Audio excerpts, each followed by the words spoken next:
Kwa ndugu zangu, kuna watu wana roho mbaya katika dunia hii, huwezi kuamini kabisa. Huyu kaka na huyu dada hapa walipendana muda mrefu, lakini walikuwa hawajawahi kupata mtoto.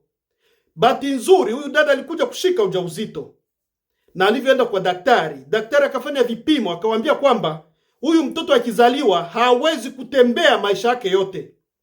Walikuwa wameshapanga jina, walikuwa wameshaamua wapi wataishi na huyo mtoto, walikuwa wamefanya plani nyingi sana kwa sababu ya maisha ya mtoto. Lakini baba alivyosikia kwamba huyo mtoto atakayezaliwa atakuwa atembee maisha yake yote, baba alikimbia na akamwacha huyo mama peke yake. Mama alivumilia mpaka akazaa mtoto. Kweli mtoto alimsumbua maisha yake yote. Huyo mama ilibidi achukue kazi ya ziada ili kuweza kukizi mahitaji ya mtoto huyo hapo. Akampeleka shule na mtoto alienda kumaliza shule, na sasa hivi amepata diploma hiyo hapa, akilelewa na mama peke yake na yuko kwenye kiti. Wa ndugu zangu, wanaume kama wa hali hii tunaweza tukawafanya namna gani?